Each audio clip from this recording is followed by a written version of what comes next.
Shalom, Bapak, Ibu, saudara-saudari yang terkasih dalam Tuhan Yesus Kristus.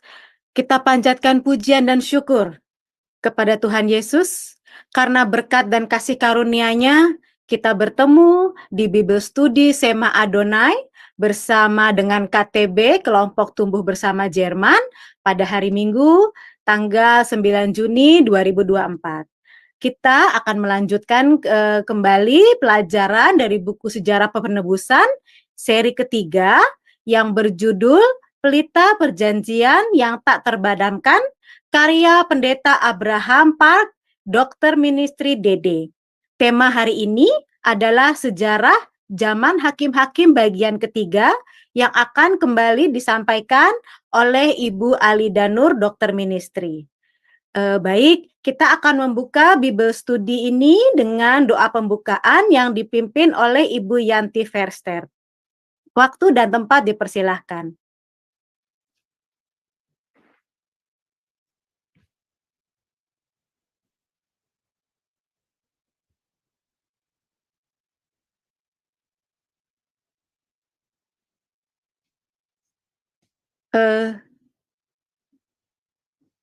Ibu Yanti?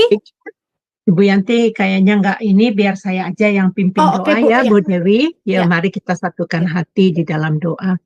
Bapa kami yang bertata di kerajaan surga, Bapa yang kami sembah di dalam nama Tuhan Yesus, pada saat ini Bapa, kami ibu-ibu KT, Bapa akan belajar firman Tuhan melalui hamba-Mu, Ibu Alida Nur ya Tuhan.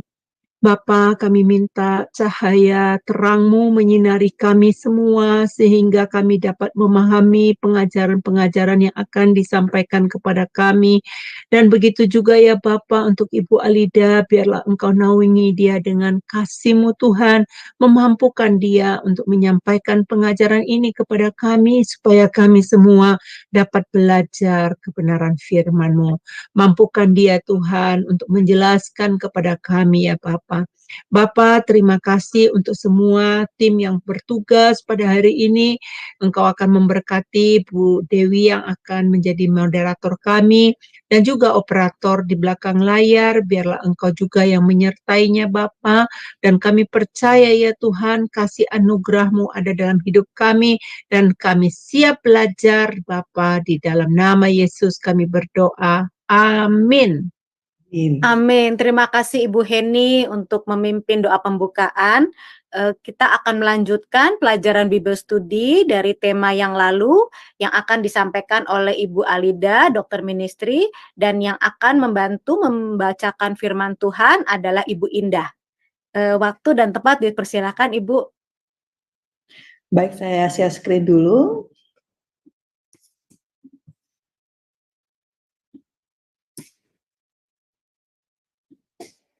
Ya, jadi pelajaran pada hari ini kan ada 12 hakim-hakim dan hari ini kita membahas 4 hakim-hakim ya. Pertama kita membahas mengenai Gideon. Gideon adalah hakim yang kelima ya. Gideon itu artinya adalah orang yang memotong pohon, penebang pohon atau juga pahlawan.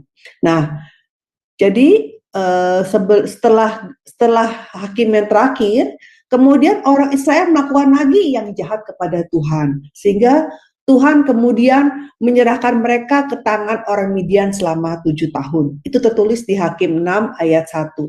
Nah, sekarang mungkin kita berpikir, kok yang dulu-dulu 18 tahun, terus yang Deborah 20 tahun sebelumnya.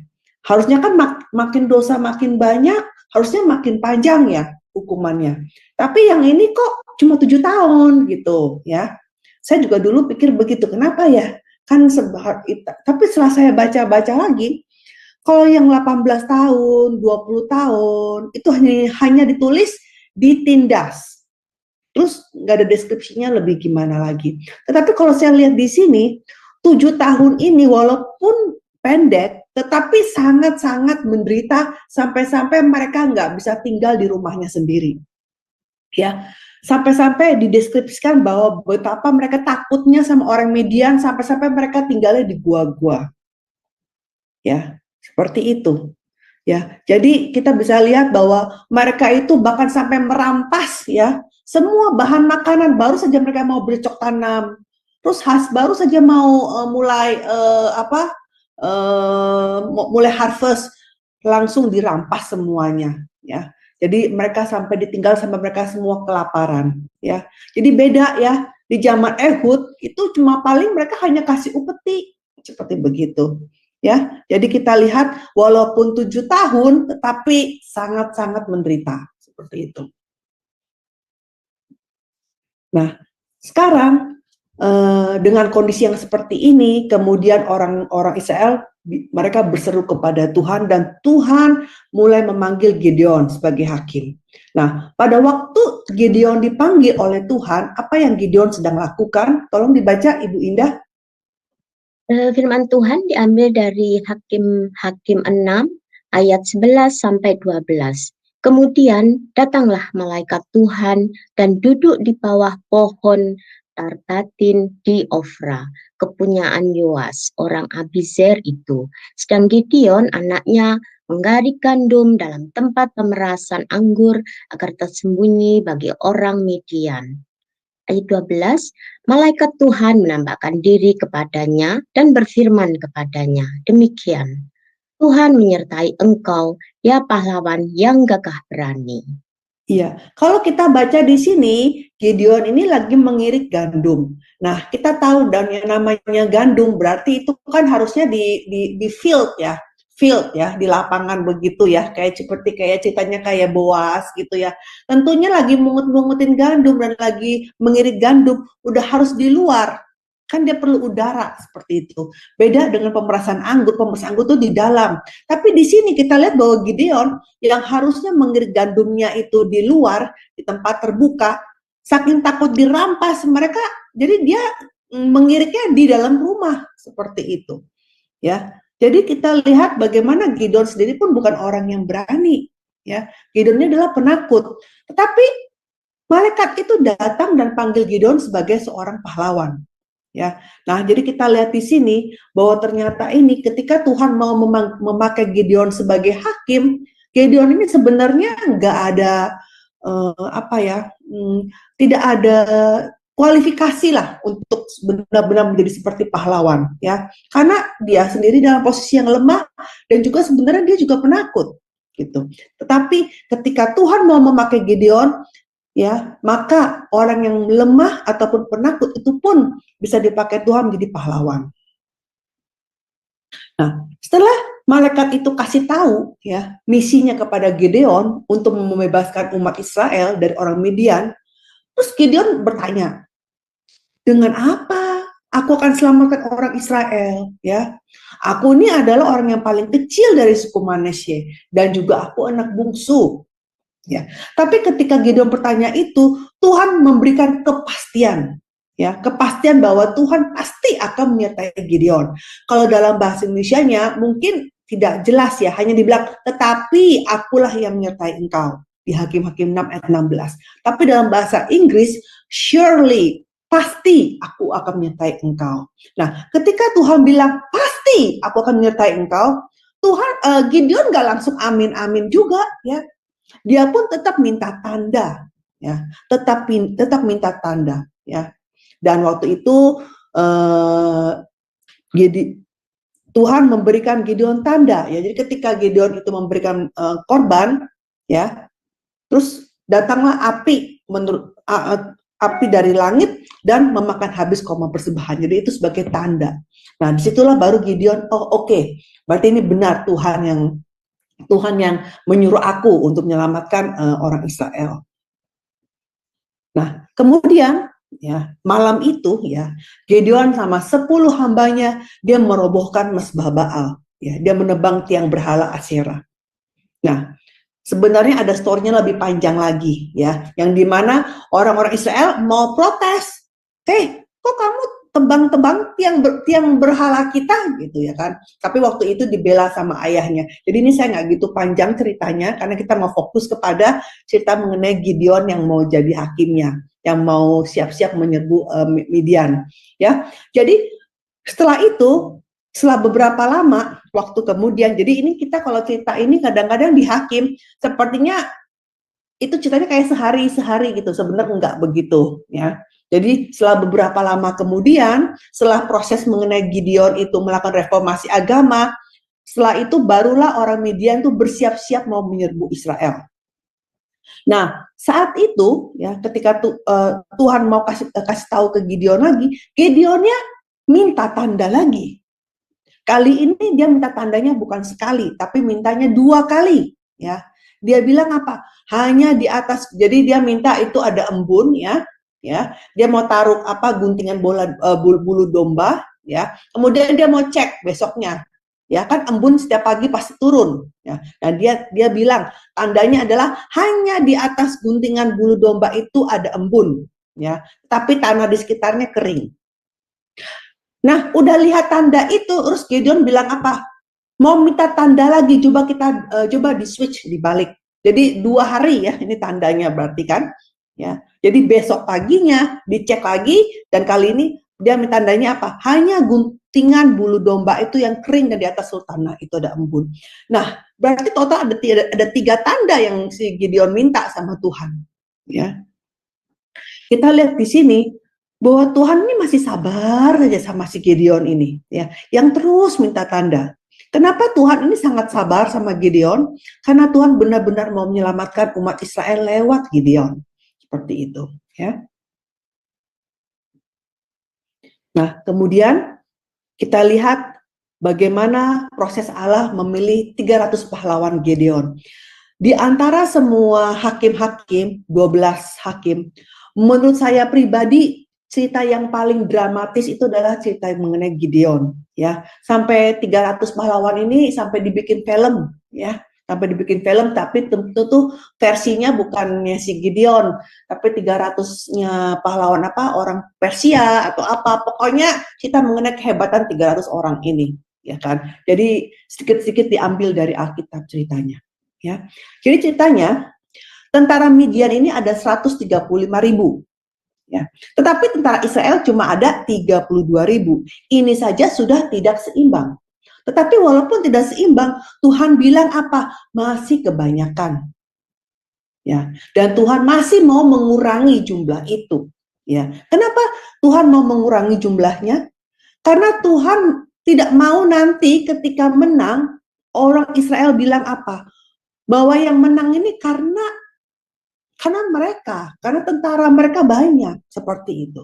Ya, saya bacakan, berfirmanlah Tuhan kepada Gideon, terlalu banyak rakyat yang bersama-sama dengan engkau itu daripada yang kuhendaki untuk menyerahkan orang Midian ke dalam tangan mereka.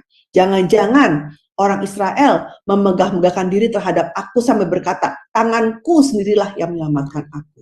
Jadi kita lihat di sini bahwa Tuhan mau mengurangi jumlah pasukannya yang sebenarnya sudah tidak seimbang. Gimana cara prosesnya? Kita lihat. Yang pertama, ya, Allah perintahkan bahwa yang takut hatinya pulang. Ya, tolong dibaca Bu, Hakim 7 ayat 3. Hakim 7 ayat 3, maka sekarang serukanlah kepada rakyat itu. Demikian, siapa yang takut dan gentar, biarlah ia pulang. Inyah dari pegunungan Gilead. Lalu pulanglah 22.000 orang dari rakyat itu dan tinggallah 10.000 orang. Iya, kenapa? Tuhan bayangkan ya, ternyata mereka itu 22.000 sebenarnya terpaksa ya ikut Gideon kalau kita lihat ya. Ya karena disuruh mau perang ya udah ikutlah gitulah. Atau mungkin gak enak perasaannya ya, masa situ ikut saya gak ikut, seperti itu. Tapi mungkin hatinya ketar-ketir. Tapi Tuhan tahu hati semua tentaranya kan. Maka Tuhan bilang yang takut pulang. Bayangkan, yang pulang lebih dari setengahnya. Ya. Jadi cuma tinggal 10.000 orang. Nah, kenapa Tuhan pulangkan orang yang penakut-penakut ini? Karena nanti bisa mempengaruhi orang-orang lain supaya orang lain pun menjadi takut. Ya, coba ya, kalau kita misalkan pergi ke fair gitu ya, terus mungkin ada apa tuh yang bahasa apa tuh rumah hantu ya di dalam apa pergi ke Jakarta Fair, ada rumah hantu, ya, pergi ke Dufan gitu ya. Terus kalau kita sama teman-teman yang berani, kita pun jadi ikut berani gitu biasanya. Tapi ketika teman-teman semua penakut, kita juga jadi takut, biasanya begitu, ya kan? Ulangan 20 ayat 8 apa? Dibilangkan, siapa takut dan lemah hati, ia boleh pergi dan pulang ke rumahnya, supaya hati saudara-saudara jangan tawar seperti hatinya. Ya, jadi Tuhan tidak mau orang-orang ini mempengaruhi yang lain. Seperti itu. Lebih baik nggak usah ikut. Berarti dari 32.000 tinggal sisanya 10.000. Nah, 10.000 ini pun ternyata Tuhan bilang apa? Masih kebanyakan. Jadi disaring lagi yang kedua kalinya, yaitu Tuhan perintahkan apa? Semua orang, jadi di situ ada sungai, ya. Jadi dites, ya. Jadi sana semuanya minum di sungai. Gitu. Jadi semuanya minum di sungai 10.000. Nah, kemudian dari 10.000 yang minum di sungai, Tuhan bilang orang yang berlutut untuk minum air itu dipulangkan. Dan ternyata cuma sisa 300 orang. Tolong dibaca, Bu, baca. Dari Hakim 7 ayat 5-6. Lalu Gideon menyuruh rakyat itu turun minum air. Dan firmanlah Tuhan kepadanya, barang siapa yang menghirup air dengan lidahnya seperti anjing menjilat, haruslah kau kumpulkan tersendiri. Demikian juga semua orang yang berlutut untuk minum, 6 jumlah orang yang menghirup dengan membawa tangannya ke mulutnya. Ada 300 orang, tetapi yang lain dari rakyat itu semuanya berlutut minum air. Iya, maksudnya berlutut itu ya kara, ya, artinya membungkuk ke tanah. Kan mereka nggak ada centong, nggak ada gayung, nggak ada gelas, ya kan? Sehingga mereka langsung tenggelamkan mukanya ke air gitu, ya, minum. Nah, ketika membungkuk dan menenggelamkan mukanya ke air, kita nggak bisa tahu ada musuh di belakang, gitu. Beda dengan orang yang ambil airnya pakai tangan, pakai diraup gitu, pakai tangan, ya. Kemudian dijilat air itu seperti anjing. Berarti sebenarnya kan kalau minumnya pakai jilat kan kurang gimana ya? Kurang puas sebenarnya kalau kita bilang itu ya kan, ya. Jadi dia mengambilnya pakai tangan, terus dia menjilat gitu. Jadi dia minum di tangannya gitu. Nah dari sini kalau karena dia tidak menjeburkan dia punya mukanya ke air, sehingga dia bisa sambil minum dia bisa melihat kanan kiri seperti itu. Nah jadi disinilah Tuhan lihat berarti orang yang 300 orang itu yang mengambil airnya tidak tidak langsung membungkuk ke tanah, tapi hanya dengan menghirup lewat tangannya sambil melihat kanan kiri, itu berarti orang yang berjaga-jaga. Nah, Gideon kamu pakai 300 orang itu. Ya, sedangkan sisanya orang yang tidak berjaga-jaga tidak bisa dipakai untuk tentara Gideon. Ya, ini juga menggambarkan apa? Ya, sebagai tentara rohani Tuhan, orang yang tidak berjaga-jaga juga tidak bisa dipakai. Karena mereka tidak akan setia dalam melaksanakan pekerjaan misinya. 1 Petrus 5 ayat 8. Nah, pelajaran lewat minum air ini buat kita apa pelajarannya? Berapa banyak sih kita minum air? Ya, air itu adalah gambaran dunia, ya kan? Masalah dunia, ya. Jika kita tenggelam pada kebutuhan jasmani, ya, maka kita tidak bisa menjadi tentara Allah, ya. Kita memang perlu air, kita perlu hal-hal jasmani dalam hidup kita. Kita perlu materi untuk hidup kita, tapi kita harus menggunakan ini secukupnya, ya, secukupnya. Untuk apa? Untuk perang rohani seperti Gideon. Jika kita tenggelam kepada materi terlalu berlebihan, maka kita menjadi tidak fokus dengan melakukan pekerjaan yang dikehendaki Allah. Ya. Jadi jelas sekali di sini, bukannya tidak perlu sama sekali, tetap perlu, tetapi secukupnya, seperti itu. Ya, Yohanes 6 ayat 29, Yesus berkata kepada mereka, inilah pekerjaan yang dikehendaki Allah, yaitu hendaklah kamu percaya kepada Dia yang telah diutus Allah. Maksudnya apa? Dari ayat ini, artinya kita semua di sini, yang hadir di sini, kita punya pekerjaan. Ketika kita lahir, nah ini banyak orang tanya, ketika kamu lahir jadi manusia, tujuan kamu jadi manusia itu apa? Ya. Mau jadi itu apa? Nah, ini jawabannya. Ketika kamu lahir di bumi, tujuan kamu ya di sini, Yohanes 6 ayat 29, bahwa kamu melakukan pekerjaan. Ya, pekerjaan kamu apa? Percaya kepada Dia yang telah diutus Allah. Ya, jadi pekerjaan yang lain-lain ya, jadi ibu rumah tangga, atau jadi anak sekolah, atau jadi manajer di suatu perusahaan, itu pekerjaan nomor 2, pekerjaan untuk mencari air secukupnya. Ya, tetapi pekerjaan utama kita adalah mencari firman Tuhan, supaya ketika kita belajar firman Tuhan, kita confirm, kita percaya sebagai Yesus Kristus sebagai juru selamat kita, dan kita punya iman. Itu pekerjaan utama kita adalah untuk percaya. Berarti apa? Belajar firman dan untuk iman kita, untuk menumbuhkan iman kita. Itu pekerjaan utama kita. Kayak hari ini sekarang kita lagi belajar firman Tuhan lewat Zoom. Ini kita lagi melakukan pekerjaan utama kita di bumi, seperti itu, ya. Nah, kemudian ya, berarti cuma 300 orang nih Gideon, ya.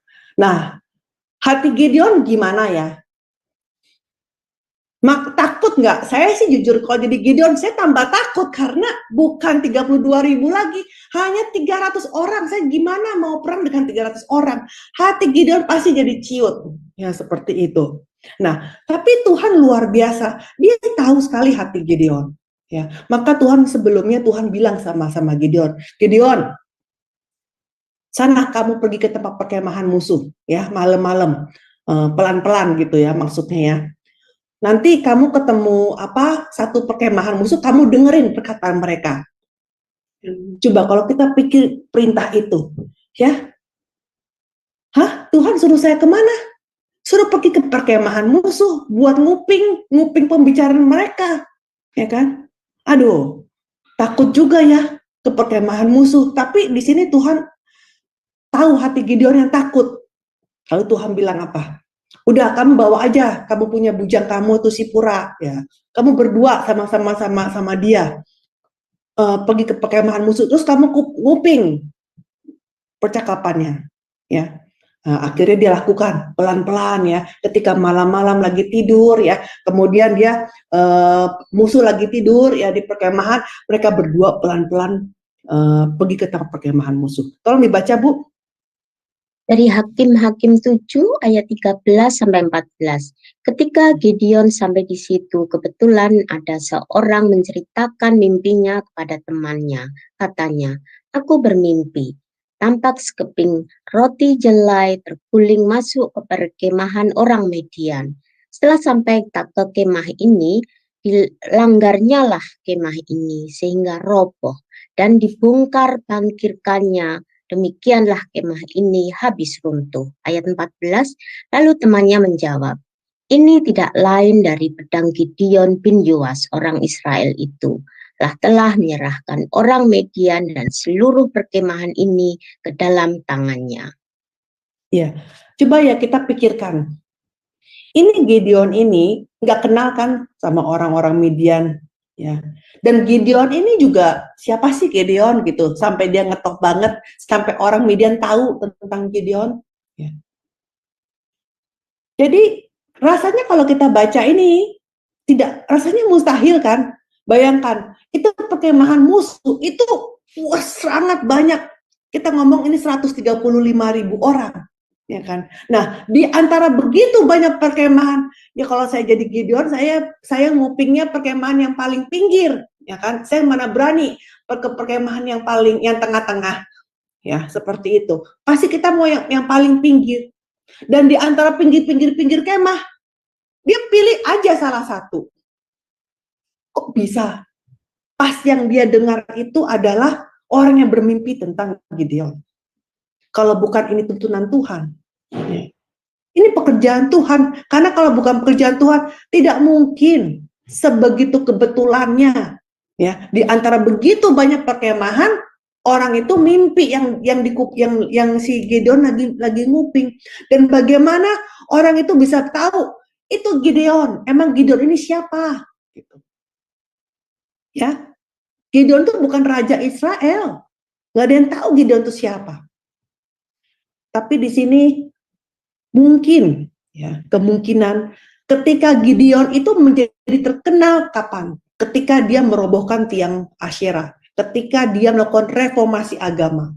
Jadi ketika dia melakukan reformasi agama, kelihatannya, oh ya sudah, dia cuma robohin patung berhala. Tapi ketika dia merobohkan patung itu, seluruh orang Israel itu mau ke tempatnya Gideon, ya, ke tempatnya Gideon, ya. Dan mereka protes dan mau bunuh Gideon, sampai-sampai dikasih nama si Gideon itu, ya kan? Sehingga yang namanya cerita, ya, tentu dong menyebar dengan si Gideon ini loh, Gideon ini. Jadi semua jadi kenal Gideon. Tadinya si Gideon tidak populer, ya. Siapa dia? Cuma anak bungsu, ya kan? Tetapi dengan dia melakukan reformasi agama, namanya menjadi populer. Seperti itu. Ya. Sampai ke kupingnya orang Midian. Ya, seperti itu. Ya, jadi di sini lewat mimpi ini Gideon jadi disemangati. Ini pasti diyakinkan lewat mimpi ini, lewat Tuhan yang memberi wahyu seperti ini, ya. Nah, apa artinya roti jelai? Kan roti jelai bagaimana mungkin gelinding begitu aja bisa merubuhkan perkemahan musuh, ya. Roti jelai ini adalah simbol dari makanan orang miskin, ya. Roti jelai adalah gambaran dari Gideon yang lemah. Nah, sekeping roti jelai ini kalau kita baca di Daniel, ya, tentang patung Nebukadnezar yang raksasa, kemudian dia menjadi hancur karena ada batu kecil yang gitu ya, langsung gitu ya, langsung hancur gitu patung Nebukadnezarnya. Seperti itu, ya. Kita lihat di sini, ya. Jadi roti jelai ini adalah gambaran Gideon yang lemah. Batu kecil juga adalah gambaran Yesus, ya. Gideon ini adalah simbol dari Yesus, ya, seperti itu. Nah, kemudian setelah itu, baru setelah Gideon diyakinkan, baru kemudian dia membagi 3 kelompok menjadi 100 dan mengelilingi perkemahan musuh, ya. Nah, dia hanya bawa apa, ya? Dia hanya membawa sangkakala, kemudian buyung itu kayak tempat minuman dari tanah liat. Nah, dia juga bawa obor, ya, bawa suluh. Suluh itu disimpan di dalam buyung, ya, sehingga ketika dia mengelilingi, ya, itu masih gelap, ya. Jadi kalau langsung bawa suluh kan langsung terang, ya, musuh langsung tahu, ya. Tapi suluh itu disembunyikan di dalam buyung supaya tetap gelap, supaya musuh tidak tahu. Nah, tapi ketika tiba-tiba dalam waktu yang sama, ya, ketika orang semua berseru pedang demi Tuhan dan pedang Gideon, dan tiba-tiba sangkakala semua tiup. Jadi 300 orang meniup sangkakala, 300 orang juga memecahkan buyung, itu langsung ramai sekali kan. Ya, kayak kita misalkan di malam hari, ya, pecahin 1 gelas, itu rasanya wah ramai sekali gitu. Gimana 300 orang di tengah malam, seperti itu. Ya, jadi ketika dengar suara yang begitu besar, ya, musuh langsung kaget, ya. Karena biasanya kalau yang meniup sangkakala itu cuma 1, ya. 1 orang, karena sebagai pemimpin, hanya pemimpin yang meniup, ya. Tapi di sini 300 orang meniup, jadi seakan-akan itu tentaranya itu sangat banyak, karena sampai 300 orang yang meniup. Nah, musuh karena kebingungan, akhirnya mereka saling bunuh-membunuh. Dan luar biasa sekali, mereka saling bunuh-bunuhan, dan lumayan, ya, 120.000 sudah mati, tinggal sisa 15.000. Nah, sisanya 15.000 itu melarikan diri bersama dengan rajanya. Ya, nah, tentunya Gideon yang melihat itu, Gideon dan 300 pahlawannya itu mengejar sisanya itu 15.000 orang itu, dan juga rajanya dikejar sampai musnah semuanya. Dan akhirnya mereka menang. Nah, sekarang apa itu rahasia kemenangan Gideon? Ya, yang pertama, mereka itu bersandar sepenuhnya kepada Tuhan. Ya. Bersandar tuh artinya apa? Mereka mau mengikuti orang yang Tuhan telah nobatkan. Jadi kalau kita bilang mau bersandar sama Tuhan, tapi kita nggak mau nurut sama pendetanya gitu. Misalkan kita kan di gereja semua masing-masing punya gereja kan di sini semua, dan pasti ada pendeta-pendetanya ya kan. Nah, oh aku taat sama Tuhan, tapi aku nggak taat sama pendeta. Seperti itu ya. Padahal pendetanya adalah orang yang dinobatkan. Seperti itu, kita harus ikut ya. Bayangkan, Tuhan menobatkan Gideon sebagai pemimpin, tapi kalau orang, siapa itu Gideon gitu, ngapain sih ikut dia anak bungsu ini gitu, ya, maka nggak akan bisa menang seperti itu, ya. Kalau bersandar sepenuhnya, maka harus ikut mendengarkan orang yang Tuhan telah nobatkan, ya. Jadi rahasia kemenangan mereka adalah taat sama perintah Gideon. Ketika Gideon bilang bawa buyung, bawa suluh, bawa sekakala, ya mereka taat bawa itu. Coba kalau ada yang protes, nggak mau bawa, ngapain sih bawa-bawa beginian? Seperti itu. Maka menjadi tidak taat. Ya, seperti itu. Ya. Jadi mengikuti itu, mereka bisa menang karena mereka mengikuti Gideon. Sama seperti itu. Untuk kita bisa menang dalam perang rohani, kita juga harus ikut pemimpin sejati kita, yaitu Yesus. Ya. Terus senjata Gideon apa? Cuma 3. Yaitu sangkakala, suluh, dan buyung. Nah, buyung itu kan tempat tanah liat yang mudah pecah. Ya, ini adalah gambaran dari manusia. Ya, kita yang mudah lemah seperti itu. Ayub 33 ayat 6. Kemudian suluh atau api itu adalah simbol dari hadirat dan kemuliaan Tuhan. Itu di Yesaya 62 ayat 1. Dan sangkakala itu adalah gambaran dari firman. Yeremia 6 ayat 17. Seperti ini. Nah, ketika buyungnya dipecahkan, baru kemudian obornya menyala gitu ya, yang tadinya disembunyikan kemudian jadi terang, itu artinya apa? Ketika ego kita, sifat kesombongan kita, semua hal-hal yang tidak baik dari kita dipecahkan, dihancurkan ya, dan kita dibentuk lagi oleh Tuhan ya, menjadi yang tadinya hal yang sifat yang tidak baik dihancurkan menjadi bubuk baru, dan Tuhan bentuk lagi menjadi tanah liat yang bisa dipakai oleh Tuhan ya, dengan caranya Tuhan. Maka apa yang kemudian terjadi?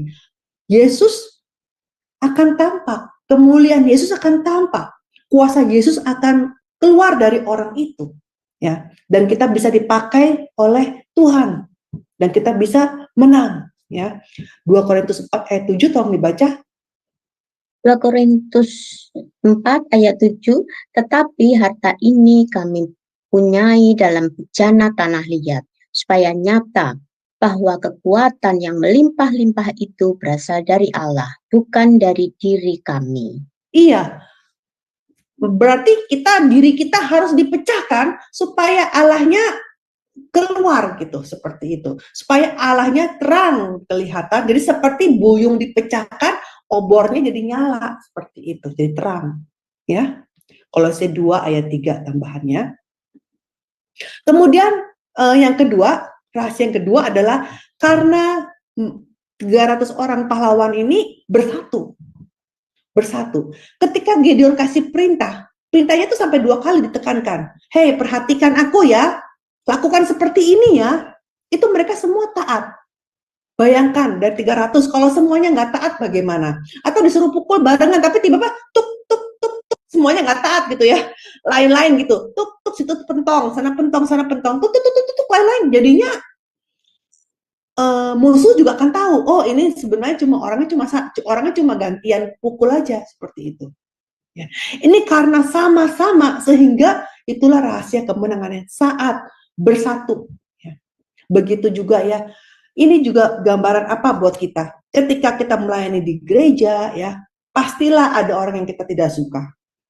Tetapi jika kita fokus pada Yesus, ya untuk tujuan hal yang baik, untuk tujuan gereja, ya untuk tujuan pelayanan, maka kita pun bisa bekerja sama dengan baik. Contohnya hari ini di Adonia, ya setiap orang punya sifat beda-beda ya. Tetapi jika tujuannya sama, yaitu untuk penyebaran Injil ya, maka semua bisa bekerja sama pada akhirnya ya. Semua bisa berjalan dengan baik, sama seperti itu ya. Nah, kemudian rahasia kemenangan ketiga adalah meskipun lelah namun mengejar juga demi menyelesaikan misinya. Jadi kita lihat di sini Gideon dan 300 pahlawannya, mereka mengejar musuh kan. Mengejar musuh semalam-malaman. Mereka sudah pasti sangat-sangat lelah ya. Tapi mereka walaupun lelah, mereka tidak berhenti karena melihat musuhnya tetap kabur. Kalau kita berhenti ya kita hilang. Kita nggak bisa ketemu lagi sama musuh, nggak ketemu sama musuh sudah jauh ya. Maka itu mereka terus mengejar sampai akhir ya. Hakim 8 ayat 4 saya bacakan, ketika Gideon sampai ke Sungai Yordan, menyeberanglah ia dan ke 300 orang yang bersama-sama dia. Meskipun masih lelah, namun mengejar juga. Nah, lelah ini bahasa Ibrani adalah ayeb, yang artinya udah pakai tenaga yang berlebih-lebihan, terlalu letih. Ya, tapi mereka tetap mengejar. Nah, mengejarnya artinya apa? Memburu dengan sangat dekat lokasinya. Ya, jadi menyusul dari belakang. Jadi walau bukan mengejar, tapi tuh sana jauh gitu. Tidak, benar-benar dekat dengan dekat. Seperti kalau kita lihat binatang, kalau mau pengen memburu binatang, memburu tuh mau menangkap makanannya itu kan dia pelan-pelan tuh melihat terus gitu, memantau seperti itu. Ya, jadi 300 pahlawan tidak berhenti mengejar musuh walaupun sangat-sangat letih. Dan pada akhirnya mereka semua bisa memusnahkan sisa musuh ya yang melarikan diri. Nah, hari ini coba kita lihat lagi si Gideon ini. Udah bukan hanya masalah musuhnya ya, mengejar musuh ya. Udah badannya letih, teman-teman sekitarnya juga membuat tambah letih. Ya, contohnya suku Efraim. Ini kan tadi kan Gideon dari suku Manasye. Ya, waktu itu diajak, ya, waktu diajak mereka nggak mau. Tapi setelah, ayo kita diajak untuk apa? Untuk melawan musuh, mereka tidak mau. Siapa sih itu Gideon?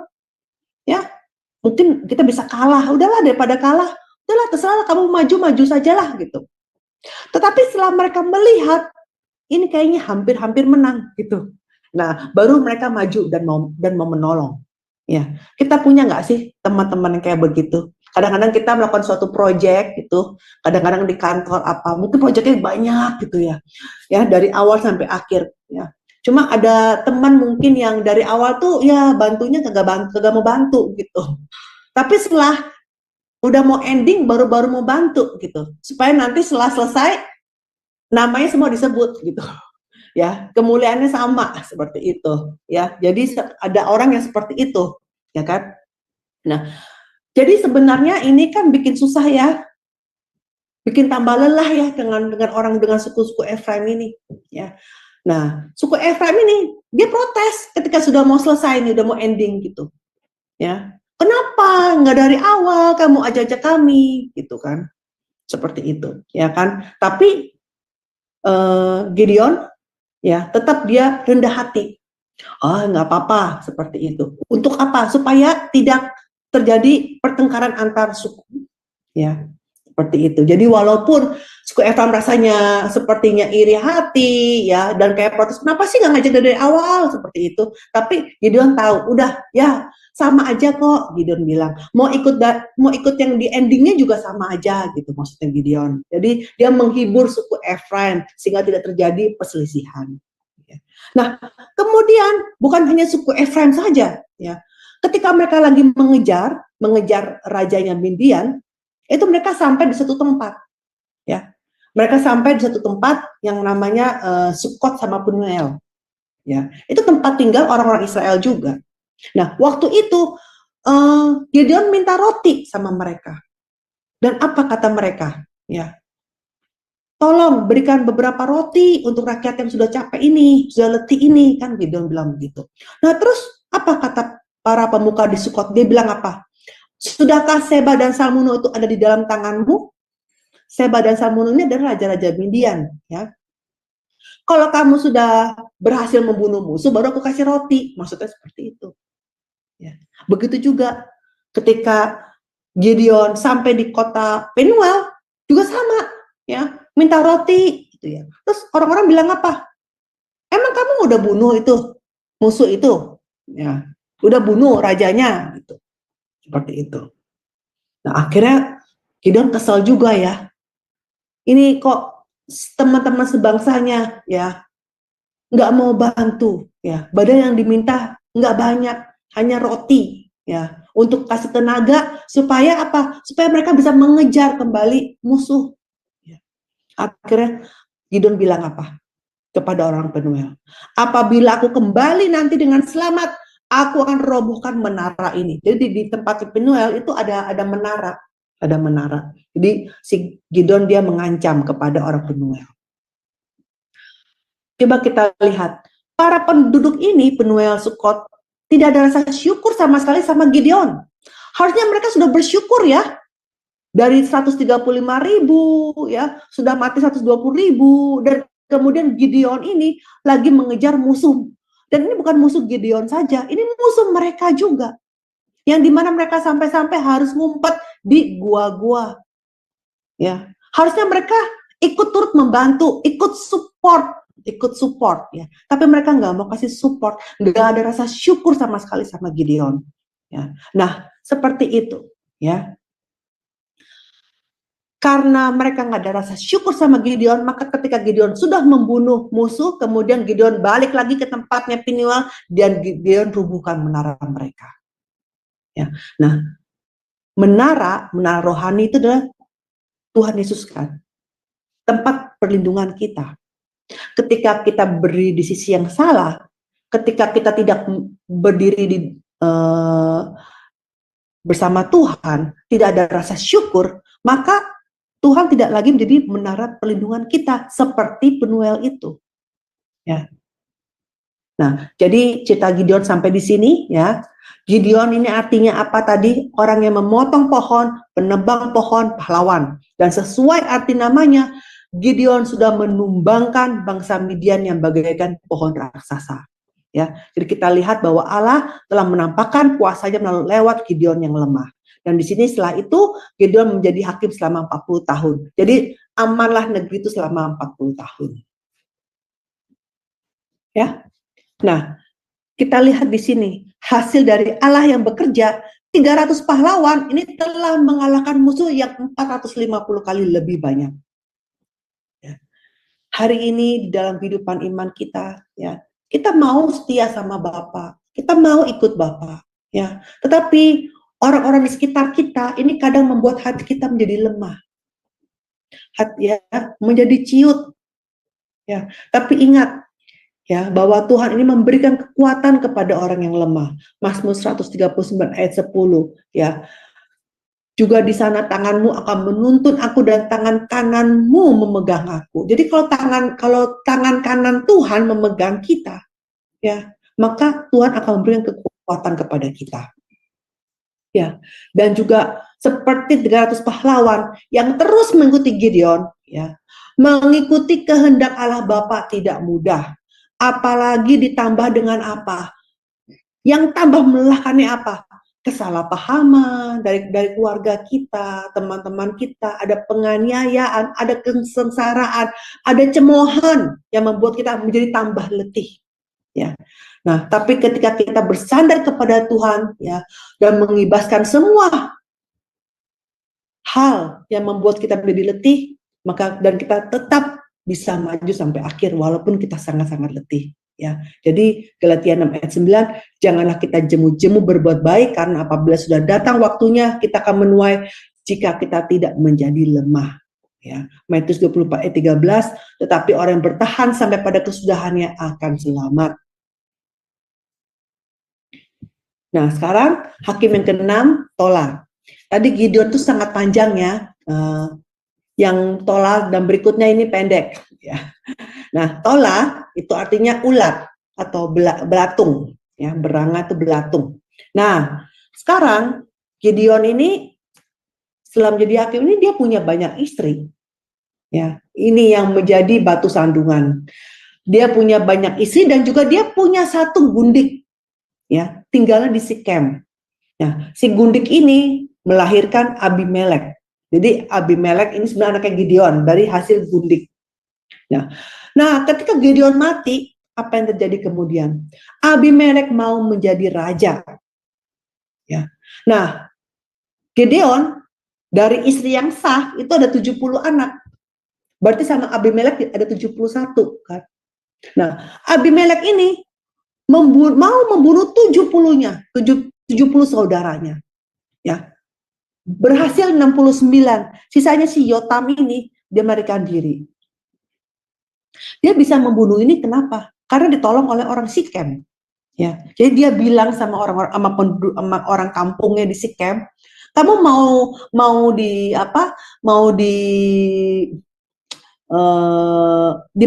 dipemerintahin sama siapa?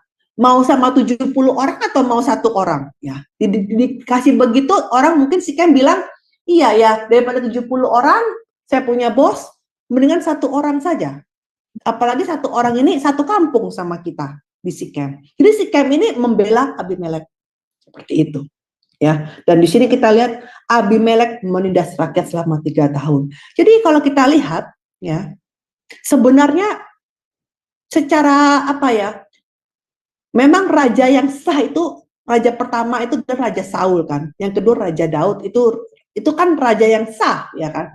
Tetapi raja yang tidak sah sebenarnya satu itu Abimelek. Jadi Abimelek adalah raja yang tidak sah yang pertama kali di Israel. Ya, seperti itu. Jadi dia menindas rakyat selama 3 tahun. Ya. Nah, tapi setelah itu apa yang terjadi kemudian? Kita baca Hakim 9 ayat 22 sampai 24, kalau dibaca Bu. Hakim 9 ayat 22 sampai 24. Setelah 3 tahun lamanya Abimelek memerintah atas tanah Israel, maka Allah membangkitkan semangat jahat di antara Abimelek dan warga kota Sikem, sehingga warga kota Sikem itu menjadi tidak setia kepada Abimelek.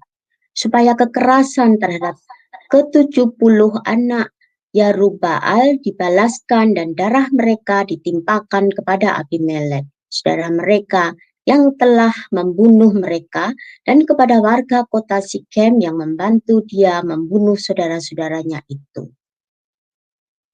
Iya, Yerubbaal ini adalah namanya Gideon, ya. Gideon tuh punya nickname, artinya Yerubbaal, ya, orang yang menebang pohon tiang berhala, ya. Jadi ketika Gideon menebang patung berhala Asyera, terus orang-orang kasih dia julukan namanya Yerubbaal, ya kan, seperti itu. Jadi kita lihat ya, luar biasa ya.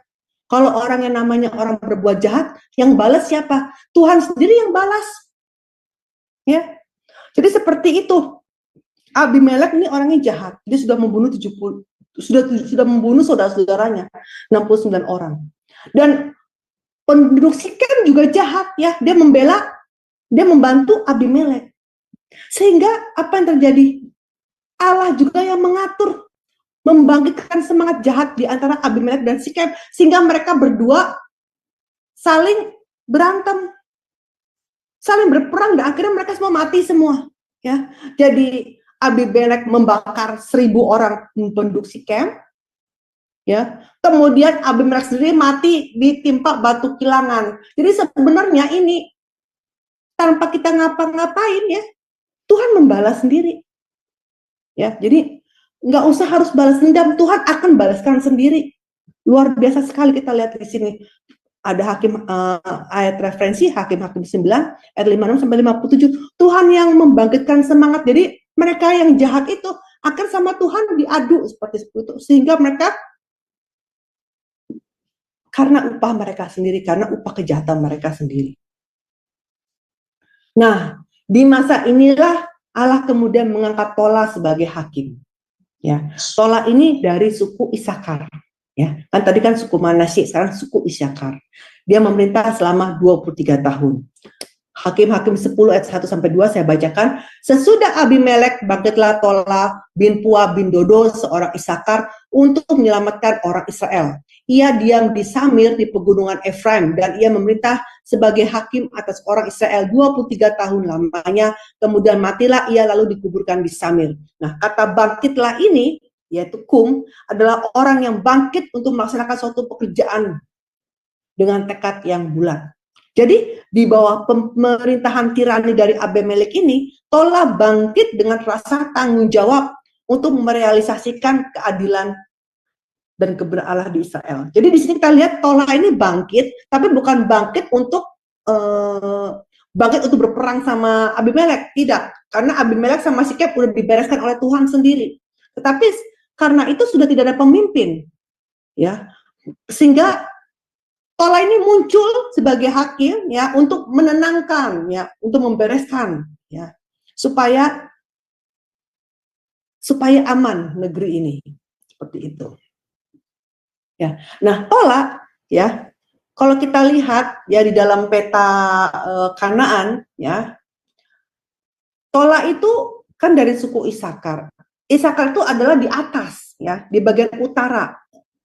Sedangkan dia itu bekerjanya di tanah Efraim, ya. Nah, Efraim ini terletak di bagian tengah dari Kanaan. Nah, umumnya biasanya hakim-hakim itu ketika dia bekerja itu ya di daerahnya mereka masing-masing, ya. Terus meninggalnya pun juga di kampung halaman mereka.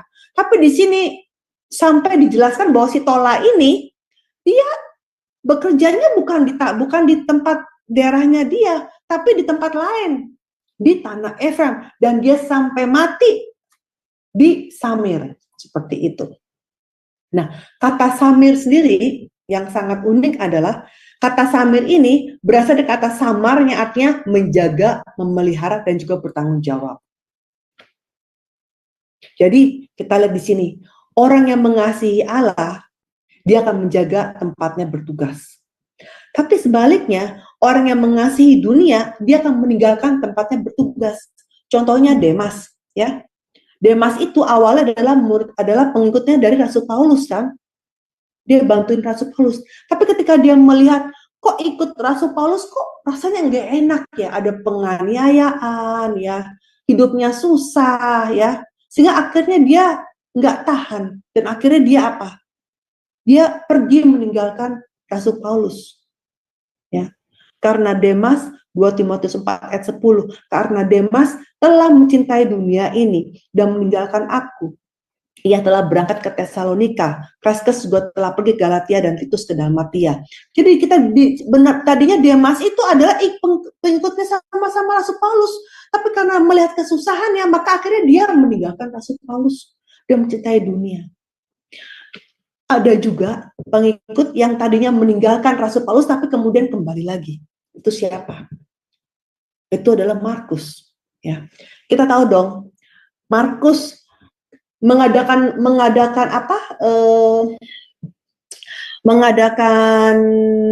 perjamuan malam itu kan ceritanya, ingat kan, itu diadakannya di rumah Markus, yang rumahnya besar. Markus ini orang kaya, anak orang kaya raya. Ya, rumahnya besar.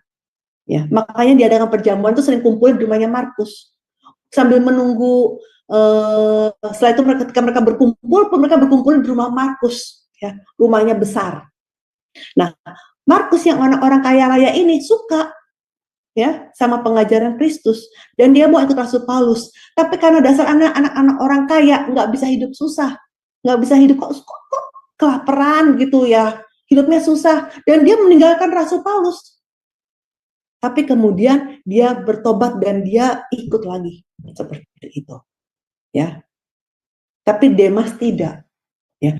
Jadi orang yang mengasihi Allah itu menjaga tempatnya bertugas. Saya jadi ingat, ini agak belok sedikit, ya. Ketika di Taman Eden, ya, Adam sama Hawa kan dia ngumpet kan setelah dia memetik itu. Kemudian kan Tuhan bilang apa? Adam, where are you? Di mana kamu? Gitu. Kan kita sudah tahu dong, kita sudah belajar bahwa bukannya Tuhan tidak tahu Adam ngumpet di mana, bukan. Tapi maksudnya Tuhan apa? Adam, posisi kamu di mana? Kamu telah meninggalkan posisi kamu. Ya, tempat tugas kamu, seperti itu. Ya, nanti kita belajar lagi seperti itu. Nah, anyway, jadi seperti Tola, ya. Nah, Tola ini adalah orang yang dapat menyelesaikan misinya dengan setia sampai akhir. Ya, seperti itu. Dia misalkan misinya dengan apa? Dengan berpenampilan yang rendah hati, ya, seperti kayak ulat, ya, beranga, kan rendah hati, nggak bisa apa-apa, tapi hanya bisa benar-benar berserah kepada Tuhan. Nah, Tola itu seperti itu, rendah hati, tapi bisa memelihara, menjaga negerinya selama 23 tahun, seperti itu. Dan menyelesaikan misinya sampai-sampai dia pun matinya di sana juga. Ya, nah kepada orang yang seperti Tola inilah Allah memberikan mahkota kehidupan kepadanya. Mazmur 121 ayat 1 sampai 2 dan Wahyu 2 ayat 10. Kemudian setelah Tola adalah Yair, ya, hakim ketujuh, ya. Yair artinya orang yang menyadarkan, orang yang memberi terang. Nah, kita dulu sudah belajar ya mengenai masa hakim-hakim yang dimana antara Yair sama Tola ini dia tumpang tindih, artinya dia bersama-sama memerintah, tapi di mana? Di lokasi yang berbeda. Kan tadi Tola dia memerintahnya di bagian tengah Kanaan. Nah, coba Kanaan ya, terus di tengah-tengah itu kan ada sungai Yordan. Ya. Nah, sebelah kiri, di sebelah kiri itu berarti di sebelah barat. Jadi Tola itu ada di sebelah barat, tapi Yair di sebelah kanan. Berarti sebelah timur dari sungai Yordan. Seperti itu, ya. Jadi Yair ini adalah orang dari suku Manasye, ya. Tolong dibaca, Bu, Hakim 10 3 sampai 4. Hakim 10 ayat 3 sampai 4. Sesudah dia bangkitlah Yair orang Gilead yang memerintah sebagai hakim atas orang Israel 22 tahun lamanya. Ia mempunyai 30 anak laki-laki yang mengendarai 30 ekor keledai jantan, dan mereka mempunyai 30 kota yang sampai sekarang disebutkan orang Yawot Yair di tanah Gilead. Iya. Nah, jadi Yair adalah dari suku Manasye, ya. Dia memerintah selama 22 tahun. Jadi seperti Tola yang bangkit kesadaran, Yair juga bangkit di masa yang sama. Ya, kan tadi artinya bagus ya, orang yang menyadarkan, orang yang memberi terang. Ya, nah kita lihat Yair ini dia bangkit dengan kesadaran akan tugas dan panggilan, dan dia menyadarkan sesuai dengan namanya, dia menyadarkan umat dengan mengajarkan firman selama 20 tahun dia memerintah. Jadi dia memberikan terang kepada rakyat. Ya. Nah, umumnya ketika hakim itu diangkat, itu biasanya ditindas dulu kan, ditindas, menderita, terus nangis-nangis, bertobat sama Tuhan, baru Tuhan kirim hakim. Tapi kalau kita lihat di sini, enggak. Ya, tidak ada catatan bahwa tidak ada catatan ditindas. Ya, dari sini kita lihat bahwa 22 tahun ini pemerintahan Yair itu adalah masa damai. Kenapa bisa ada damai? Kenapa bisa tidak ditindas? Itu karena Yair bekerja keras menyadarkan umat dengan firman terang sehingga mereka tidak berbuat dosa. Jadi ketika ada pelita roh jiwa kita dinyalakan dengan firman Tuhan, maka kegelapan pun akan mundur. Ya. Mazmur 119 ayat 11. Dalam hatiku aku menyimpan janjimu supaya aku jangan berbuat dosa terhadap engkau. Mazmur 119 ayat 120. Bila tersingkap firman-firmanmu memberi terang, memberi pengertian kepada orang-orang bodoh. Ya. Nah, Yair ya, dia punya 30 anak-anak laki-laki dan semuanya menunggangi 30 keledai muda. Zaman sekarang mungkin Mercy gitu ya. Dan memiliki 30 kota yang dinamai Hawat Yair. Berarti ini kaya raya. Ya, bisa punya 30 kota dan masing-masing punya mobil gitu, 30 keledai muda. Nah, sebenarnya ya, kota Hawat Yair ini zaman dulu sudah ada. Kapan? Yaitu ketika nenek moyang dia, bapak luhurnya yaitu Yair, ya, anak Manasye, itu ketika lagi mau masuk ke Kanaan, kan mau menaklukkan tanah Kanaan, kan melewati kota-kota di Gilead, ya. Dan kemudian mereka itu menaklukkan kota-kota tersebut dan dikasih nama Hawat Yair. Itu tertulis di Ulangan 3 ayat 14. Nah, tapi setelah itu waktu berlalu, ya, di zaman hakim-hakim, ya kan, itu ada kegelapan, semua orang berbuat dosa dengan seenaknya, sehingga tempat itu sudah diduduki oleh bangsa-bangsa kafir. Nah, kota-kota yang sudah diduduki sama bangsa kafir ini oleh Yair direbut kembali. direbut dan pada akhirnya diberi nama yang sama. Dan kemudian yang memanage kota-kota itu adalah anak-anak Yair, seperti itu.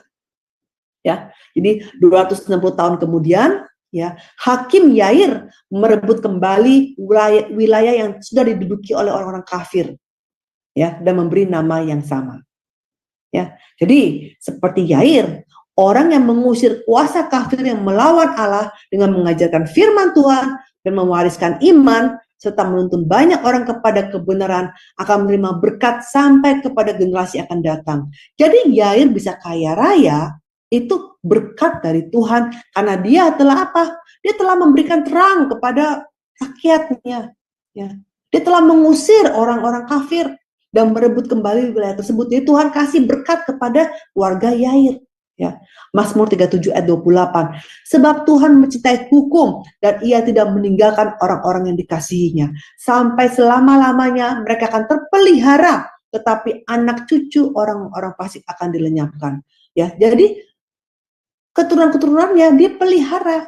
Orang yang mencintai hukum, Tuhan akan janji akan memelihara anak cucunya. Kemudian Hakim 10 ayat 5 dikatakan lalu matilah Yair dan dikuburkan di Kamon. Nah, Kamon artinya tempat yang tinggi. Biasanya tempat yang tinggi itu biasanya ketika raja-raja mati itu dikuburkannya di tempat yang tinggi ketika kita mau menghormati dia, seperti itu. Nah, jadi kita lihat bahwa rakyat menghormati perbuatan Yair sehingga mereka menguburkan Yair di tempat yang tinggi. Seperti itu, ya. Jadi seperti Yair, kita haruslah menjadi orang yang beriman, ya, yang menyadarkan dan mengusir kegelapan, ya, dengan turut menyebarkan firman Injil Yesus Kristus, ya. Mazmur 119 ayat 105, firman-Mu itu pelita bagi kakiku dan terang bagi jalanku. Kemudian hakim yang terakhir, ya, yang hari ini kita bahas adalah Yefta. Yefta artinya dia akan membuka atau Allah akan membuka, ya. Nah, jadi kita lihat di sini, ya, setelah Yair mati, ya, apa yang terjadi kemudian? Orang Israel meninggalkan Tuhan kembali. Kali ini mereka apa? Mereka bukan beribadah kepada satu Allah, tapi banyak Allah, ya. Tolong dibaca Bu ayatnya. Hakim 10 ayat 6 sampai 8. Orang Israel itu melakukan pula apa yang jahat di mata Tuhan. Mereka beribadah kepada para Baal dan para Asitoret, kepada para Allah orang Afram, para Allah orang Sidom, para Allah orang Moab, para Allah Bani Amon, dan para Allah orang Filistin. Tetapi Tuhan ditinggalkan mereka, dan kepada Dia mereka tidak beribadah.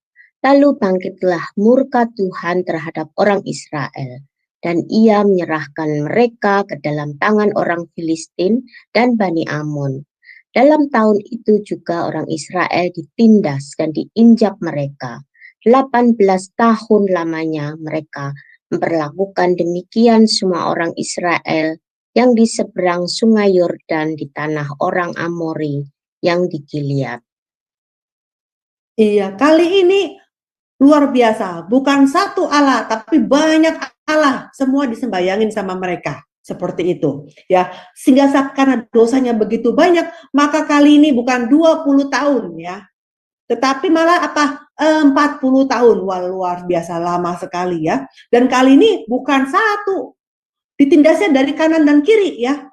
Filistin itu kan di sebelah kiri, ya, dekat laut, ya, Mediterania, dan Bani Amon itu dari sebelah kanan. Ya, jadi 18 tahun dan 40 tahun, jadi berbarengan ini semua berbarengan, ya. Nah, tapi Yefta, ya, Yefta ini dia menolongnya yang di Bani Amon, ya. Karena Yefta itu letaknya di mana tadi saya bilang kan dia letaknya di sebelah kanan. Kan Yefta itu dari suku Manasye. Suku Manasye itu dia punya tanah itu di sebelah kanan dari Sungai Yordan, ya. Dari sebelah timur Sungai Yordan, ya. Nah, Amon itu dari timur, ya. Sehingga Yefta ini dia berperangnya dengan Bani Amon. Terus sebelah kiri, ya, itu Filistin, kan Gaza itu kan Mediterania. Itu nanti siapa? Itu nanti ada lagi hakim-hakimnya itu yaitu Simson. Ya, itu nanti kita bicara nanti. Jadi kita fokus kepada Yefta dengan Bani Amon. Jadi ceritanya sudah ditindas selama 18 tahun. Nah, Yefta artinya dia akan membuka, ya. Yang kata ini berasal dari kata patoh yang berarti membuka, memerdekakan, bebas, melepaskan diri. Nah, Yefta ini sebenarnya anak dari perempuan Sundal, ya. Berarti dia anaknya nggak bagus ya, bukan yang bagus ya. Jadi kan kita lihat ya bahwa ketika Tuhan memakai hakim ya pasti banyak kekurangannya. Ada yang tangan kanannya lemah ya, ada yang penakut seperti Gideon ya, seperti itu. Dan kali ini Yefta yang backgroundnya kurang bagus seperti itu. Ya, kita lihat di sini. Tapi Tuhan memakai bahkan seperti Yefta ya.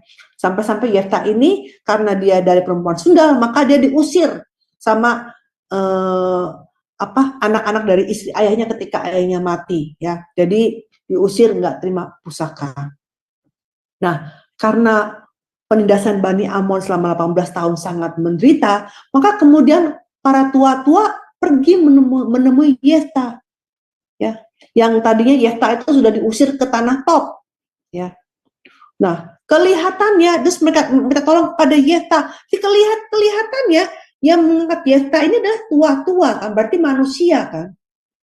Tapi sebenarnya walaupun kelihatannya ini keputusan manusia, tetapi ini adalah kedaulatan Tuhan untuk menyelamatkan orang Israel lewat Yefta.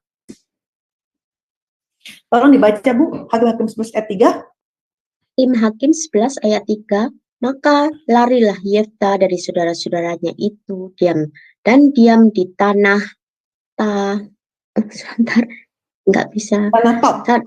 tanah Tob. Sana berkumpullah kepadanya petualang-petualang yang pergi merampok bersama-sama dengan dia. Iya.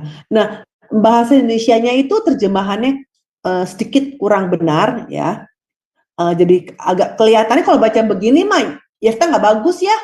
Kok ngerampok sama-sama gitu ya kan, seperti itu ya kan, orang perampok begini kok mau dipakai jadi hakim, seperti itu ya kan. Kalau kita lihat di hakim di versi LLT dikatakan Yefta itu ya dia lari ya dari saudara-saudaranya dan tinggal di tanah Tob, dan kemudian berkumpullah orang-orang ya, petualang-petualang itu dan mengikuti Yefta. Jadi artinya apa? Jadi kita lihat di sini orang-orang itu berkumpul bersama Yefta. Yang tadinya perampok atau orang-orang yang itulah, yang orang yang hina, yang nggak punya tempat tinggal, semuanya pada kumpul sama Yefta. Jadi berkumpul sama Yefta. Tapi Yefta bukannya memimpin mereka merampok tempat lain, tidak. Kalau kita lihat nanti di belakang-belakang, Yefta ini adalah orang yang beriman. Ya, dia punya anaknya pun orang beriman, anak perempuannya pun beriman. Ya, kalau Yefta itu sudah dasarnya tidak bagus, mana mungkin juga para tua-tua Gilead itu datang pada Yefta meminta tolong. Ya, jadi Yefta ini bukan berkumpul bersama-sama merampok, ya, tapi orang-orang yang tidak baik itu berkumpul kepada Yefta dan kemudian Yefta membimbing mereka dalam iman. Ya, seperti itu. Sehingga menjadi hal yang baik, sehingga para tua-tua Gilead tahu bahwa Yefta ini orang yang baik, sehingga mereka tuh datang menemui Yefta. Jadi Yefta seperti kayak punya pasukan sendiri, seperti itu, ya.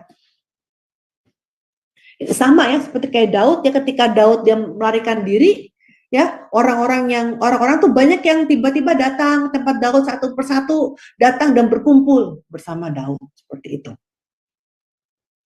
Nah, kita lihat ketika disuruh mau jadi menjadi pemimpin, Yefta bilang, oh, aku mau membawa semua perkara ini kepada hadapan Tuhan. Kita lihat kan, Yefta ini orang yang berdoa, ya. Jadi nggak mungkin dia menjadi orang yang perampok bersama-sama. Dia bahkan bilang apa Yefta? Ya, Yefta membawa seluruh perkaranya itu ke hadapan Tuhan di Mispa. Artinya apa? Yefta bertanya, Tuhan, apakah ini benar kehendak-Mu? Aku menjadi pemimpin untuk pemimpin mereka, pemimpin Israel, ya. Jadi Yefta mau jelas sekali di sini adalah Yefta adalah orang yang pendoa seperti itu. Nah, kemudian ketika Yefta mau dia nggak langsung main perang saja sama Bani Amon. Ya, dia kirim dulu utusan kepada Bani Amon, ya, tanya kenapa sih kamu tuh merebut kota-kota kami gitu, seperti itu, ya kan? Seperti itu. Jadi mengadakan mau cara damai dulu deh, seperti itu. Nah, kemudian kan Yefta tanya, kenapa kamu mau ini sih menindas kami terus gitu, bikin kami susah gitu, kenapa sih gitu, ya kan? Nah, terus Bani Amon bilang, iya, kami menindas kamu, soalnya kamu sudah rebut tanah kami gitu. Kalau kamu harus kembalikan tanah kami, kata Bani Amon. Terus Yefta bilang, loh, tanah kamu dari mana? Ini mah tanah kita. Ya, memang zaman dulu ya, 300 tahun yang lalu ya, 300 tahun yang lalu betul itu tanah kalian ya. Tetapi ya nenek moyangnya orang Israel itu sudah berperang dan tanah kalian sudah ditaklukkan. Jadi ini sudah menjadi 300 tahun yang lalu, kalian sudah kalah dan ini sudah tanah kami gitu. Kalau kamu mau rebut mesti dari dulu. 300 tahun yang lalu kamu mesti rebut gitu. Jadi Yefta bilang begitu. Ya, tapi anyway Bani Amon nggak mau terima, ya. Dia tetap aja nggak mau mendengarkan penjelasan Yefta. Kita lihat di sini, Yefta tuh bisa tahu sejarahnya Israel, ya. Dia punya perspektif sejarah yang bagus, ya. Dan dia orangnya yang mau berdamai dahulu, ya. Gak langsung tergesa-gesa untuk perang. Tapi karena Bani Amon tidak mau berdamai, maka roh Tuhan menghinggapi Yefta dan kemudian mereka berperang dengan Bani Amon dan menang. Nah, satu hal yang dari Yefta ini adalah yang sangat-sangat disayangkan adalah dia bernasab dengan ceroboh. Tolong dibaca ayatnya. Hakim 11 ayat 30 sampai 31. Lalu bernazarlah Yefta kepada Tuhan, katanya, jika engkau sungguh-sungguh menyerahkan Bani Amon itu ke dalam tanganku, maka apa yang keluar dari pintu rumahku untuk menemui aku pada waktu aku kembali dengan selamat dari Bani Amon itu akan menjadi kepunyaan Tuhan, dan aku akan mempersembahkannya sebagai korban bakaran. Iya.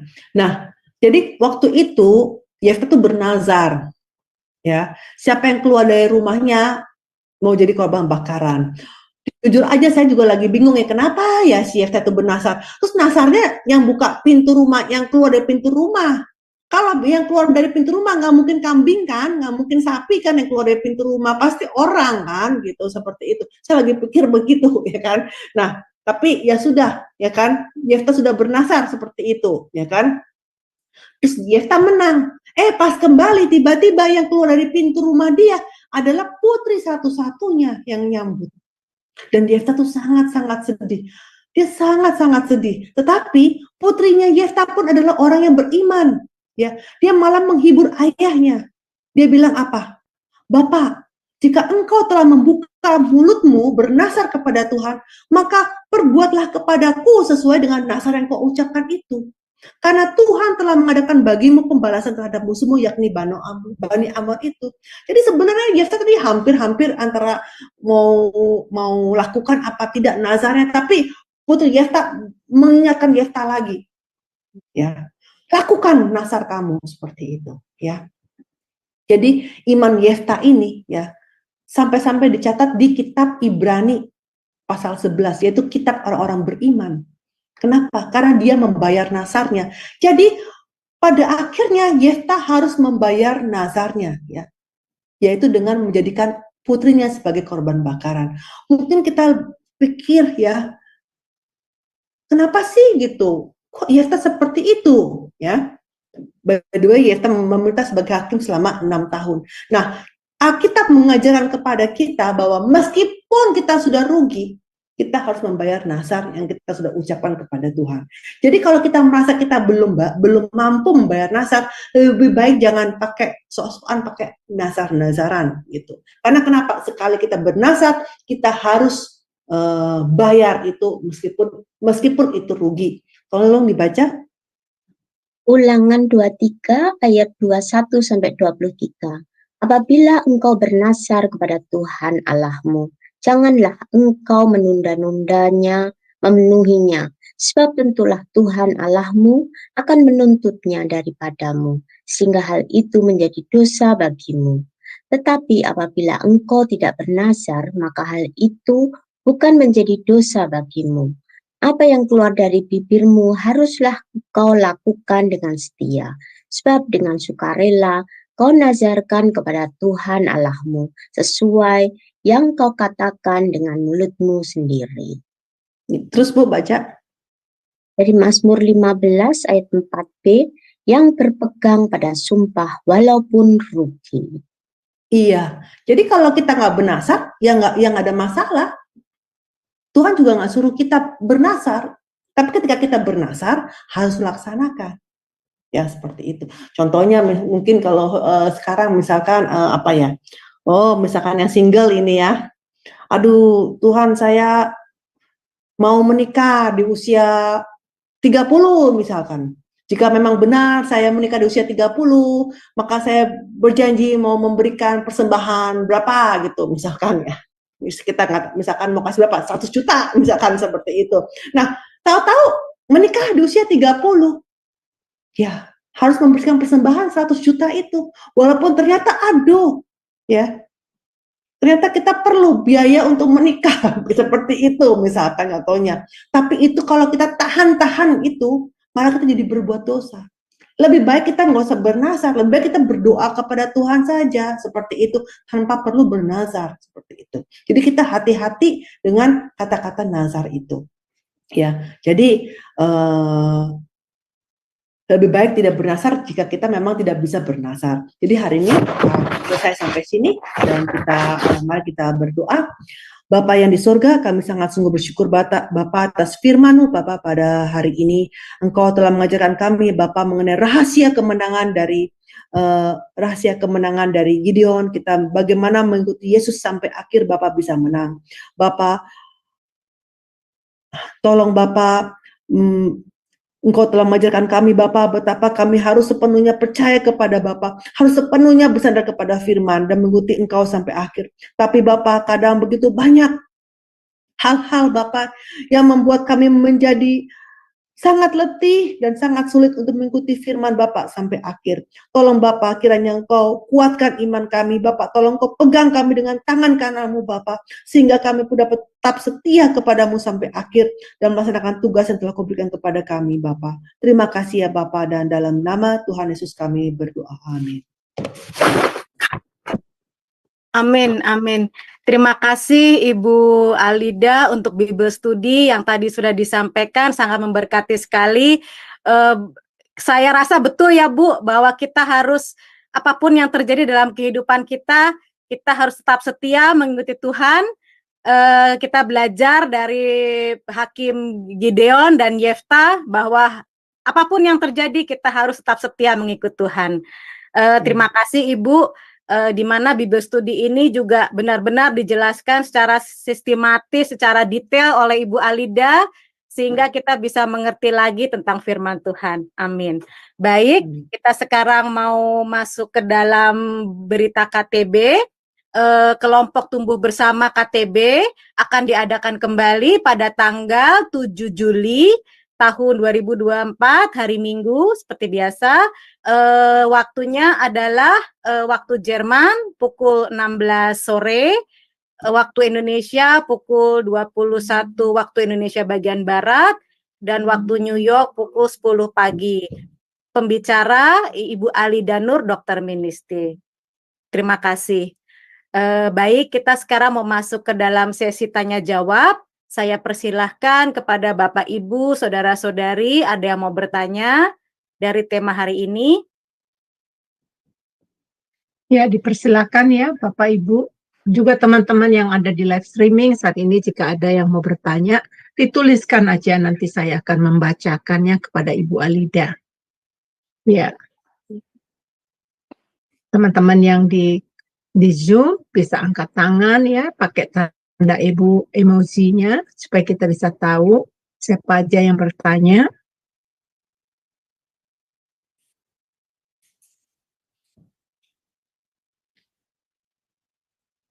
Ya, ini mungkin diturunkan dulu ya, soalnya ini kan udah ditampilkan tadi ya. Udah mengerti lah ya bahwa tanggal 7 nanti bulan depan kita akan ada KTP balik ya. Ya, siapa kira-kira bagaimana? Respon apa komentarnya yang dipelajari? Ternyata soal bernasar nggak boleh sembarangan ya. Ya. Bernasar, benar. Ya, saya juga mau tanya itu, Ibu Silakan. Alida. Apakah bernasar itu kita secara pribadi dengan Tuhan atau bisa kita bernasar dengan seseorang? Ya, dengan sesama. Bernasar sama Tuhan, Bu. Ya. Jadi kata bernasar itu antara Sama pribadi Tuhan. kita dengan Sama Tuhan. Tuhan. Gitu. Ya. Oke, ya, terima Kalau kasih. sama orang berarti berjanjian itu, bukan Perjanjian. Iya. Iya. Karena bernasar itulah maka kalau tidak taati jadi berdosa gitu. Ya, betul. Terima kasih, Ibu. Iya. Ya, Ada tapi lagi. terkadang kita manusiawi, Bu. Kalau kita suka, nanti kalau aku dapat ini, aku kasih itu manusiawi. Suka Iya, pasti biasa begitu kan. Kita tanpa sadar, kita ya begitu. Oh, kalau dapat yang ini nanti ini nih. Tapi Tuhan tapi kan mulut kita ngomong walaupun kata-katanya kita ngomong cuma kayak sekedarnya kayak ngomong-ngomong santai gitu ya. Tapi Tuhan dengar itu, catat itu. Jadi lebih baik kita jaga mulut kita saja. Kalau kecuali kita memang mau benar-benar pasti akan laksanakan seperti itu. Ya. Tanya semua pada udah paham ya mengenai kisah hakim-hakim tadi memang luar biasa. Melalui pengajaran sejarah penebusan ini kita tahu secara detail-detailnya perjalanan mereka itu luar biasa sekali. Dan tercatat ya. Kalau kita baca Alkitab sendiri, mungkin kita nggak bisa melihat gitu loh. Itu, Bu, betul. Ya, nggak bisa lihat ya. Iya. Harus melalui pengajaran sejarah penebusan ini, dan kebetulan memang Ibu Alida ngajar kita lebih detail. Ya. Lebih detail, lebih terperinci. Iya. Jadi sistematis gitu. Jadi ini kalau di Alkitab kan baca sih, Bu, gitu ya, cuma lain gitu, Bu, maksudnya gitu. Kadang-kadang juga kurang mengerti gitu kayak yang ini yang di Alkitab. Iya. Betul. Sebenarnya memang paling seru Gideon ya ceritanya ya daripada yang lain gitu ya kan. Iya kan? Saya juga paling seru sama Gideon ya kan. Tapi saya sedih juga ya jadi Gideon gitu ya. Maksudnya maksudnya udah capek-capek membantu mengalahkan musuh, tapi teman-teman sekitar tidak mau support gitu ya. Sedih gitu, jadi seperti itu. Nah, sama seperti itu. Kadang-kadang kita seperti itu, mau ikut Yesus, tapi kadang ada suami, anak tidak support ya. Jadi membuat kita tambah susah ya, seperti itu. Jadi susah untuk taat, seperti itu yang saya alami sendiri juga seperti itu. Jadi orang-orang lingkungan itu kurang membuat kita menjadi ada semangat ya, bikin tambah susah, tambah capek dengan omongan-omongan mereka, seperti tambah letih seperti itu. Tapi lewat belajar Gideon lagi, saya pribadi dihibur lagi gitu, seperti itu, dihibur lagi. Jadi ini buat saya pribadi sebenarnya ngajar ini bahwa ternyata saya juga ya memang ikut Tuhan tidak gampang, tapi harus sampai akhir seperti itu. Wow, iya luar biasa ya. Iya, kayaknya nggak ada nih dari mungkin kita bisa ending aja Bu Dewi karena nggak ada pertanyaan. Nanti setelah itu kita di room bisa bertanya jawab ya. Oh ya. Oke, iya. Baik, sekarang sesi tanya jawab sudah selesai. Kita menutup Bible Study ini dengan doa penutup yang akan dipimpin oleh Ibu Heni. Silakan Ibu. Iya, baik. Tadi Ibu Murni udah menyampaikan ya bahwa pertemuan kita untuk berikutnya itu adalah tanggal 7 Juli ya. Tanggal 7 Juli kita ini bertemu lagi. Baik, mari kita satukan hati di dalam doa. Bapa kami yang bertata di kerajaan surga, yang kami sembah di dalam nama Tuhan Yesus, kami sangat bersyukur dan berterima kasih hari ini Tuhan, Ibu Alida telah mengajarkan kepada kami mengenai hakim-hakim ini. Banyak sekali arti-arti rohani yang perlu kami kerjakan di dalam kehidupan kami. Bahkan ada hal-hal kami ditegur ya Tuhan, agar kami selalu patuh di dalam panggilan-Mu Tuhan. Kami tidak boleh sembarangan bernasyar, kami tidak boleh sembarangan berjanji, walaupun itu terhadap manusia. Tuhan, kami juga belajar ya Bapak, agar kami mendedikasikan hidup kami itu penuh ya Tuhan kepadamu. Berkati Ibu Alida yang telah menyampaikan pengajaran ini, Engkau pakai dia lebih heran, lebih ajaib lagi ya Bapak. Begitu juga untuk tim KTB Tuhan, Engkau memberkati kami semua yang melayani Engkau di KTB ini ya Bapak. Supaya melalui persekutuan kelompok tumbuh bersama ini Tuhan, bisa menjadi berkat bagi banyak orang. Bapa, saat ini kami akan menerima berkat yang dari Engkau ya Tuhan. Biarlah Engkau mencurahkan berkat-berkat spesial kepada kami. Berkat kasih sayang yang dari Engkau ya Bapa. Engkau menuntun setiap langkah-langkah kami. Engkau memperkuat iman kami, meneguhkan kami ya Bapa. Dan kami terus Tuhan dapat berjalan di dalam Engkau. Biarlah kasih sayang-Mu senantiasa memeluk kami ya Bapa. Menuntun setiap jalan hidup kami sehingga terang firman-Mu Tuhan percaya di dalam kehidupan kami. Dan Tuhan biarlah kekuatan Roh Kudus selalu menyertai kami sehingga kami terus menjadi pelaku-pelaku firman-Mu dan kami terus Tuhan mengindahkan apa yang Engkau perintahkan kepada kami. Terima kasih Bapa, di dalam nama Tuhan Yesus kami mengucap syukur. Haleluya. Amin. Amin. Amin. Terima kasih Ibu Heni untuk doa penutup dan doa berkat. Baik, sekarang Bible Study sudah selesai. Saya mengucapkan terima kasih kepada Ibu Alida Nur, dokter ministry yang sudah menyampaikan Bible Study ini. Bapak, Ibu, saudara-saudari yang sudah hadir, teman-teman yang sudah melayani. Kita kembali bertemu bulan depan tanggal 7 Juli. Tuhan memberkati.